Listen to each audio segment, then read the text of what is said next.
So bagamat nga po Pilipino si Janriel Casimero at Meksikano naman si Luis Nery, ay mainit din na pinag-uusapan ng bakbakan ng dalawa sa bansang Japan nang dahil sa sobrang pamilyar ang mga Hapon kay Casimero at Nery. Ito po ay dahil sa walang tigil na pangungutya at mga birada ni Casimero sa kanilang pambato na si Japanese monster na Oya Inoue. Habang si Luis Nery naman ay bago pa man makalaban si Inoue, ay masama na talaga ang tingin ng mga Hapon dito nang dahil sa pagpupositibo nito sa pinagbabawal na gamot sa naging laban niya sa Japan at pag-overweight sa timbangan.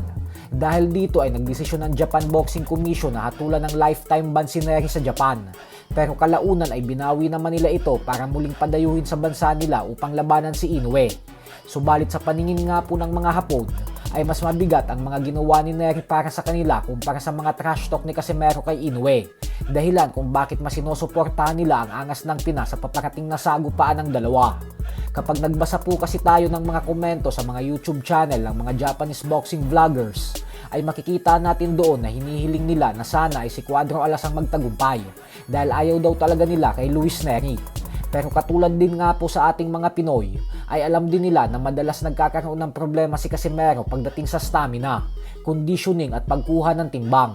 Kaya ang hiling ng mga Hapon kay Casimero ay sana umano ay kumuha ito ng world-class conditioning trainer nang sa ganun umano ay bukod sa masisigurado nito na makukuha ang timbang at mapapaganda ang kanyang kondisyon, ay mas tataas rin daw ang pag-asa nitong makuha ang tagumpay.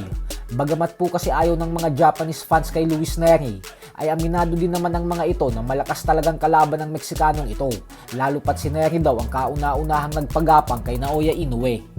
Sa kabilang banda naman mga idol ay tila gusto nga pong makipagsanib puwersa ng undefeated top super bantamweight contender na si Carl James Martin kay Janriel Casimero.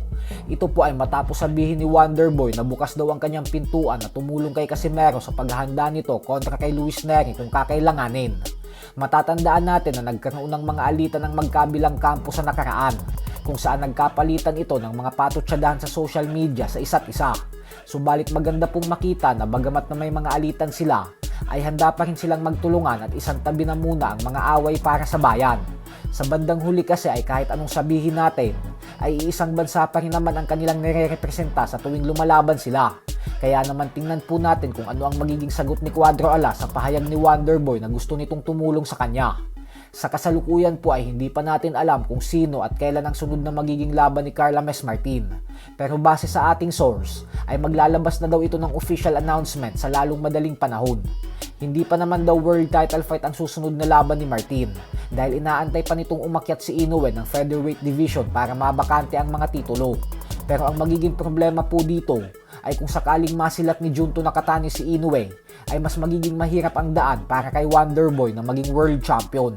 So hanggang dito na lang po muna tayo mga idol.